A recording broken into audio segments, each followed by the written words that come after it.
misalnya kita bagian kebersihan, walaupun bagian rendah ya kan, tapi kan bagian kebersihan ini bagian yang paling dipentingkan kan di pondok. Iya. Karena kalau pondok kita rasanya kotor, ada tamu, gitu kan kayak nggak nyaman. Risih kali pun. Kan kita sering tuh kayak bagian bataling nih, setiap sore kayak ada bagian bersihkannya gitu kan. Itu gimana sih menurut kamu kalau misalkan kamu jadi bagian kebersihan itu? Ya mungkin karena bagian itu bisa dibilang rendah gitu, dan sekarang pun dari tahun ke tahun yang menempati di bagian itu kayak sedih atau kenapa saya bisa dapat di bagian ini gitu. Kalau misalnya kita di bagian itu, posisi saya belum tahu nih saya bakal terima ikhlas atau enggak, saya belum tahu.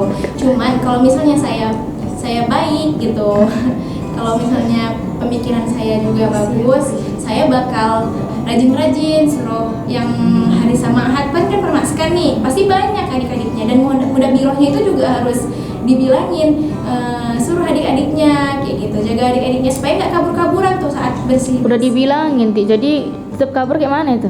Oh, kalau kayak gitu kasih Iya. aja hukuman, panggil dia, catat namanya yang nggak datang. Misalnya dia piket Ma'had, hari sama Ahad, dia nggak datang nih, catat uduannya, kan di absen tuh pasti di absen, dicatat uduannya yang nggak datang. Tapi udah gitu malam disuruh kasih hukuman yang berat gitu, yang berat tapi yang inilah ya. Contoh hukuman yang berat itu seperti apa? Misalnya maskan kan lagi jorok nih, biasa kan hari sahuzoro tuh yang bersihkan, hari piket kamar. Jadi suruh dia satu orang, misalnya udah suruh satu orang itu suruh bersihkan satu maskan. Kira-kira hukuman apa yang mengikuti kalau misalnya selanjutnya dia masih melakukan kesalahan tersebut? Ulangi lagi hukuman itu, tapi tambah harinya. Misalnya yang pertama kali dia ngerjain itu 1 hari buat, yang kedua kali dia tetap juga gak hari sama Ahad, 1 minggu buat. Pasti dia bakal ngerasa capek loh, masa aku sendiri, masa saya sendiri tuh membersihkan maskan yang panjang kayak gini, yang besar kayak gini, cuma selama seminggu. Pasti dia ada rasa lelahnya, dan dia mungkin bakal ngerubah diri dia untuk selalu ikut hari sama Ahad. Kalau menurut kamu? Kalau kamu sendiri, kalau misalnya kamu dapat bagian Kok jadi kita yang interview? kamu lakukan.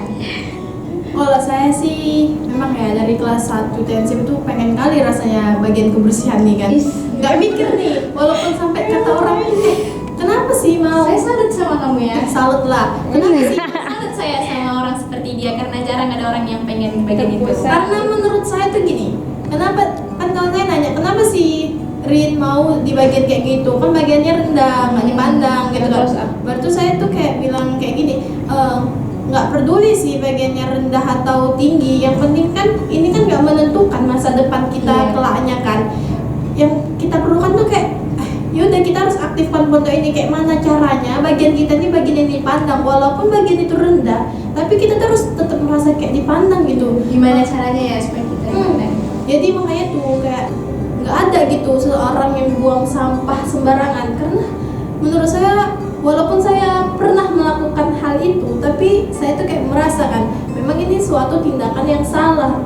Mungkin ini kayak saya tuh harus mikir gimana sih caranya agar bisa terhindar gitu dari sampah. Apalagi saya lihat nih Pondok Darussalam kan besar kan, tapi di sisi-sisi jalan ini kayak Banyak tong sampah tuh nggak berguna. Gak ada yang buang sampah di tong Karena nggak ada santriwati yang buang sampah di situ. Malah nih kalau seandainya balkon itu nggak ditutup, sampah itu tumpuk di situ. Nggak tahu lah caranya ya kan. Santriwati ini memang hebat-hebat, kayak santri bisa manjat sana sini juga. Nah, kamu kan ini nih, kalau di bagian itu bagian kamu terpandang. Apa contoh yang akan kamu buat supaya pondok ini bersih dan bagian kamu itu terpandang?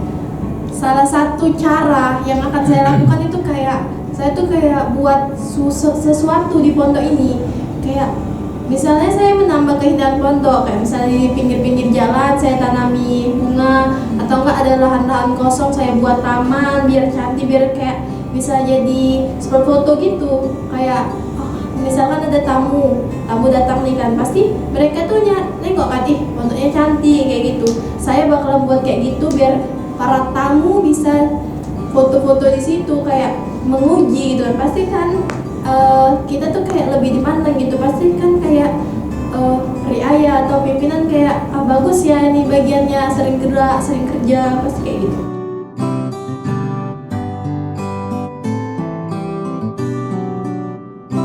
Kita kan nggak tahu kan bagian kita apa. Seandainya nih bagian kamu nih nggak disangka-sangka kayak ketua osmasa, gimana sih reaksi kamu, gimana sih yang harus kamu lakukan? Itu kalau saya mendapat bagian ketua osmasa nih, Aminin nggak? enggak.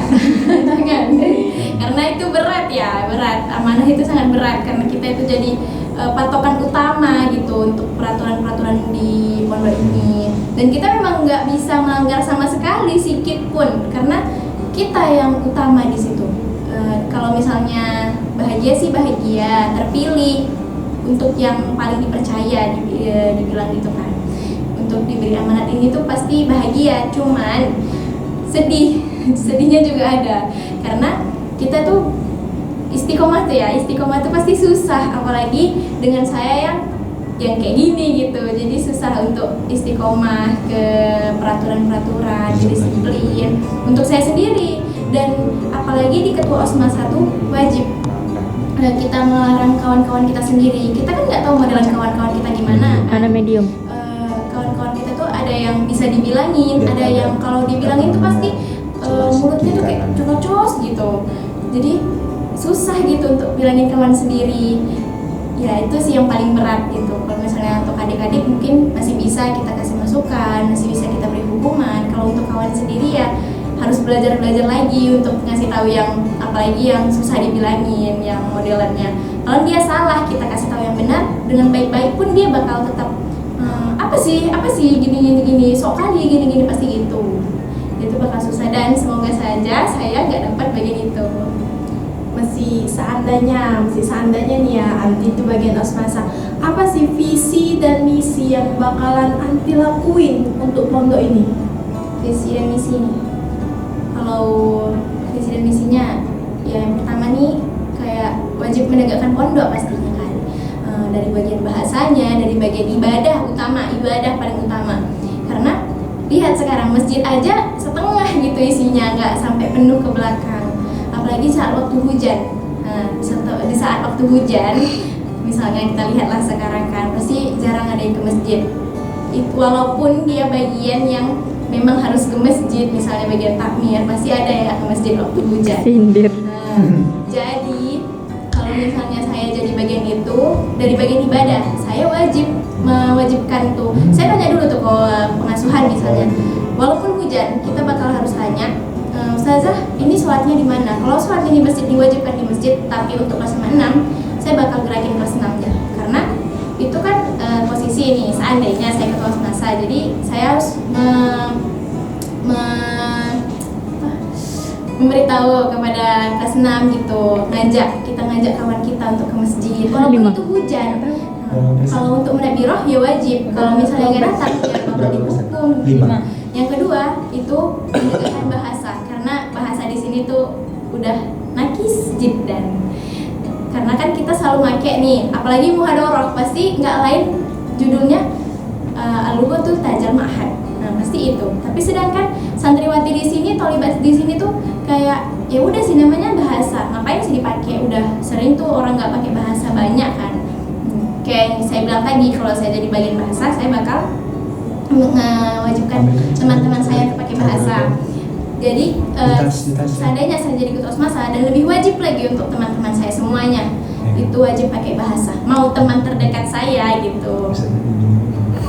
Dan yang lain kalau misalnya tabur jajan gitu kan di kantin, tabur apapun itu ya kelas 6 tuh wajib kita buat, kita larang untuk nggak ngeserobot aja adik-adiknya gitu, kayak nggak langsung close up ya. Ini gitu. Jadi harus tertib lah. harus tertib. Kita harus menertibkan kawan kita gitu. Kalau misalnya kita di bagian itu, gimana caranya supaya tertib dalam membeli, jadi nggak keganggu adik-adiknya. Kadang kita posisi kita gitu di adik kelas, kita lihat kakak kita gitu, pasti geram kan, kayak apa sih mentang-mentang kelasnya tinggi enak-enak aja gitu beli gini. Jadi kalau misalnya kita di bagian itu, larang teman-teman kita yang asal gini nggak tertib gitu, nggak buat barisan gitu. Yang lainnya mungkin kebersihan untuk kita, misalnya seandainya saya ketua semasa, itu kebersihan itu wajib. Yang hari semaskan kelas 6 pasti ada kan.